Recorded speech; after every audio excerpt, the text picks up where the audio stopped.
We figure that we're probably getting probably a 20%, maybe 30% boost in capacity just because of mostly setup time, I would say.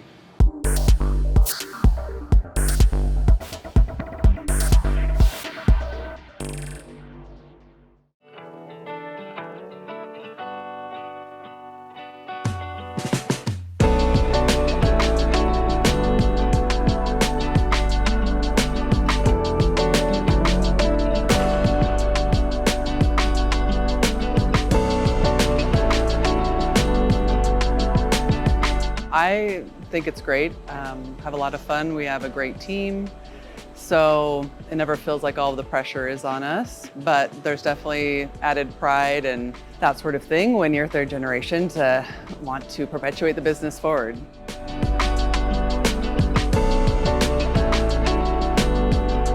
Luckily, we both have different strengths. We both have different leadership styles and strengths. So it hasn't been that difficult to figure that out.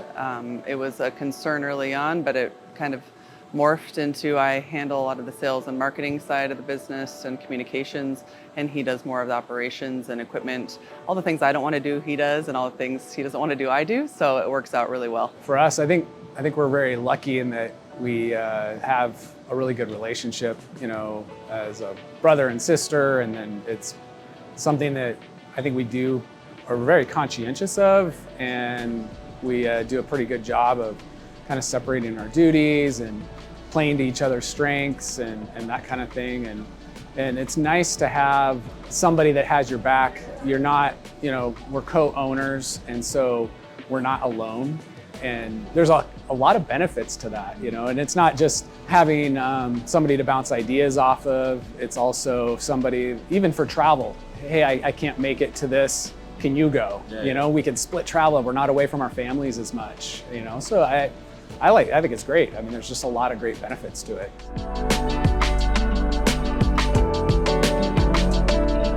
Absolutely. The culture is a big passion of mine. We have a great culture. We always have for 63 years now. And it's just enhancing and sustaining it, really, and finding little ways to make people feel special, I think is really important, especially when retaining a workforce becomes more and more difficult. We can provide a place somebody wants to be and stay, then that's really our goal.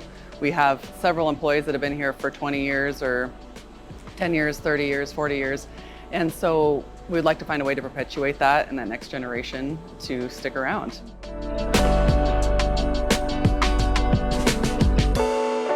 For us, COVID was a giant boost in our business because of all the food packaging. Everybody went to the grocery store, the restaurants shut down.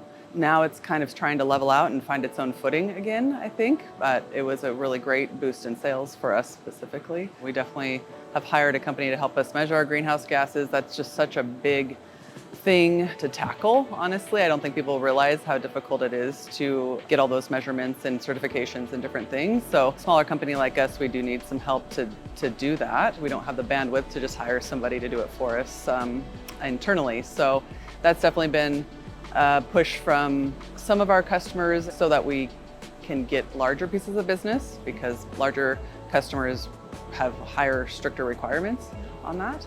So even though we strive to do the right thing every day, recycle our waste, make sure we're sustainable as possible, we still need to raise our level of sophistication.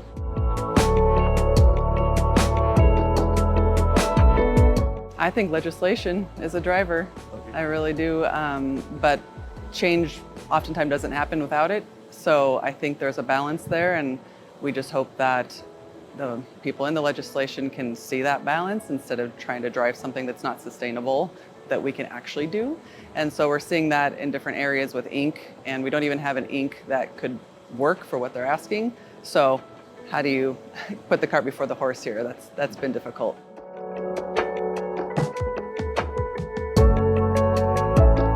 I think so. Again, it depends kind of on what their corporate sustainability goals are, and the larger the customer, the more goals they have, the more that they work with Walmart, the more that they work with other CPGs in the industry. That definitely makes a difference. So it kind of depends on the type of business we're looking for and the size of customer, how much that they're interested in what we're doing sustainability-wise.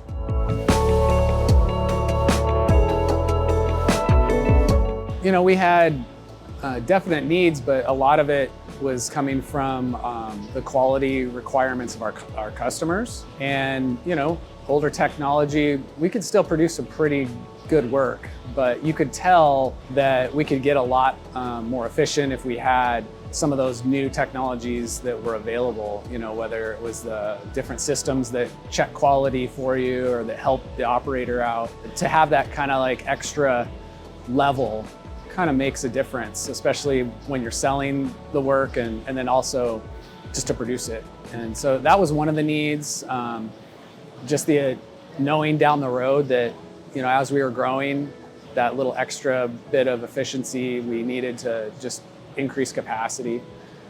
We don't have a complete whole nother place to just drop another press in all the time. So it's nice when you can bring new technology that just increases the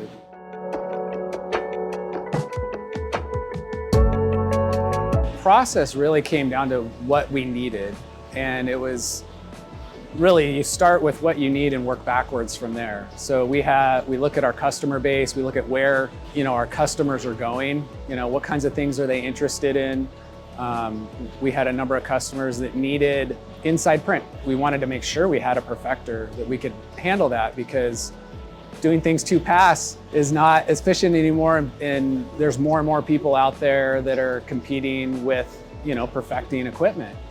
There's more interest in UV and special coatings and special, varnishes and things like that. Wanted to make sure we could do those things. You want to give your sales team all of the ability to sell to whoever they need to or want to, and so that we can bring it in.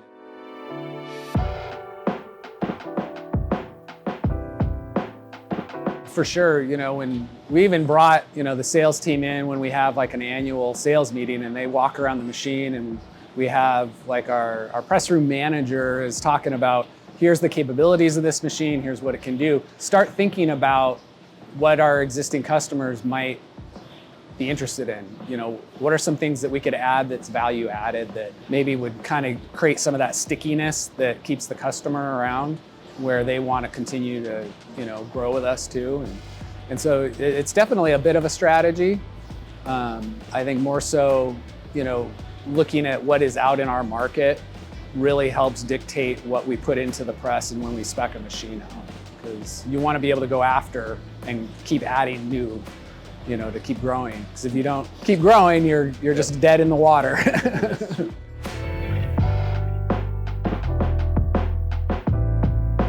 I can already see in our production that our setup times, even, especially as the operators are getting used to kind of the new technology, you can see those setup times coming down even through this entire year. We figure that we're probably getting probably a 20%, maybe 30% boost in capacity, just because of mostly setup time, I would say. Not so much the speed. I mean, running a big long job at 18,000 sheets an hour is awesome, but to be able to change jobs over with the amount of SKUs that our customers have and things like that, I think it makes a big difference.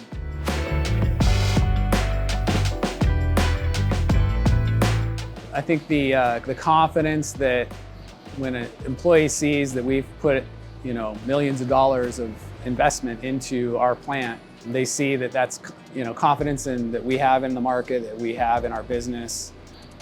They know that we're going to be around for years to come, typically. And I think it really helps with like recruiting and getting the next generation interested in things like print, because they see this new cool technology, and even giving existing printers the opportunity to go train in Germany and get those different experiences. They know we're investing in them. For them, I think they take a lot of ownership in the machinery. They go, yeah, this is my press, I'm taking care of it.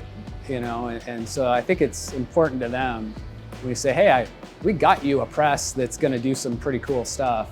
That excites them, because they're masters in that trade, right? That's the thing that they love to do. With capital equipment, sometimes the return on the investment is usually a little longer than most companies would say is acceptable. But here, we're a family company, we're in it for the long haul, and so we have the ability to look out further and say, yeah, this is going to pay for itself. But you look at any time, if you don't invest in that new equipment, where are you going to be? You're not going to be in the lead. And so there's that, and just to maintain our position in the market, you do need to keep investing. You're always going to need boxes. You're always going to need packaging. Everything would fall off the shelf without it. And even though there's more and more that's being shipped through Amazon in different ways and less in the retail setting, it still needs a package around it. So, and I also I truly believe that the marketing for that brand and that printing and how those graphics are done is absolutely the most important for somebody to actually purchase that package. So I think we've done a really good job of positioning ourselves so that we can service a niche market and a niche size.